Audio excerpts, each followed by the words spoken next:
Welcome to This Explainer. Close your eyes for just a second and imagine a steaming bamboo basket popping open to reveal perfectly pleated, piping hot dumplings. Well, today we're unpacking the incredible evolutionary journey of a dish you've very likely tasted, or at the very least seen conquering food scenes all over the globe. We are talking about the Momo.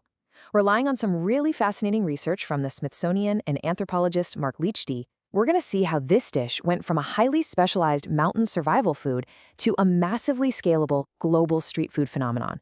It's a story of trade, adaptation, and honestly, sheer culinary genius. So who actually invented the Momo? It's super tempting for us to look for a single creator or that one aha moment in history, but the truth is way more complex. There are competing theories out there, ranging from strict Tibetan origins to broader Chinese and Central Asian influences, and even specific Newar creativity in Nepal.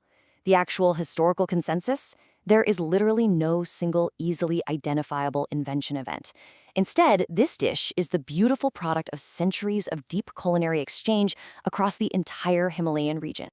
At its core, a momo is just a brilliantly practical equation. You take a little bit of flour and a hearty filling, shape them into small parcels, and steam them. But this wasn't just about making something tasty. It was an energy-dense solution perfectly designed for mountain households.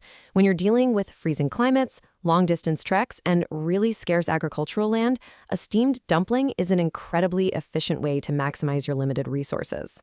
Let's move to Section 1, Trade Across the Himalayas, and how these traditions actually moved. Because, let's face it, food ultimately travels with people. And for the Momo, that meant hitching a ride with the Newar merchants of Kathmandu. These merchants weren't just popping over the border for a weekend trip. They were spending months at a time trading in Lhasa, Tibet. And when you travel like that, you don't just transport commercial goods. You bring home new cooking techniques, totally different eating habits, and exciting new tastes. The Smithsonian's historical investigation points to this exact trade route as one of the major explanations for how dumpling traditions physically moved across the mountains and right into Nepal. Which brings us to Section 2, the Katmai Valley adaptation, and the birth of a new regional cuisine. So, as this dumpling tradition drops down into the Kathmandu Valley, it undergoes a massive, delicious mutation. The traditional Tibetan momo was built for high-altitude survival, right? It relied on yak meat, wheat dough, and very simple onion seasoning. But down in the valley, the locals adapted it.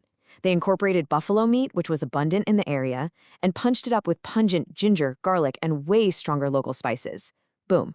This direct adaptation is exactly what created the famously savory Nepali buff momo. But wait, it gets better. Because the whole eating experience was totally transformed by the achar equation. It wasn't just about the dumpling on its own anymore. The addition of achar, this incredibly tangy, sometimes violently spicy local sauce of tomatoes, chili, garlic, and sesame, cemented a uniquely distinctive national food identity. When you dunk that heavily spiced dumpling into that fiery dip, man, that is when the modern Nepali momo was truly born. Next up is Section 3, the modern street food boom, driven by 20th century urbanization. So how exactly does a dish mostly reserved for special occasions turn into an everyday street food powerhouse? If we look at the timeline put together by anthropologist Mark Leachty, we see the momo slowly transitioning from an ancient filled dough tradition to an established Newar community food over the 17th to 19th centuries.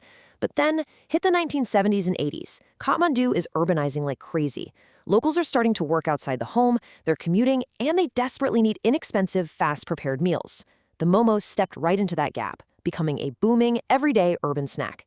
Now, we absolutely cannot ignore the massive spike right before that, in 1959.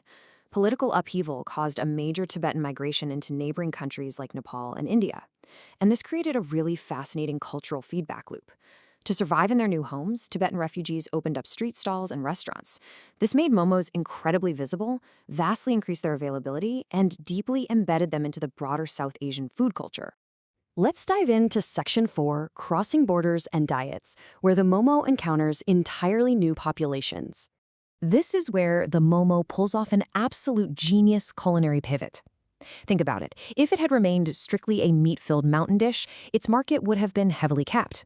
But by swapping out the meat for a huge variety of vegetarian fillings, like cabbage, paneer, cheese, and mushrooms, vendors blew the doors wide open.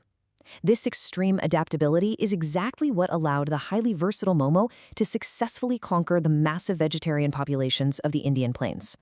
And it didn't just happen randomly, it followed very precise geographical pathways. The Central Tibetan Administration points out that the 1959 migration is the key reason the Momo found such fertile ground in specific northeastern Indian regions, places like Sikkim, Darjeeling, Kalimpong, and Arunachala Pradesh, which already shared deep cultural ties with Tibet and Nepal. From there, vendors used urban hubs like Guwahati as a commercial gateway, unleashing the Momo into megacities like Delhi, Kolkata, and Bangalore in this incredibly exciting wave of culinary expansion.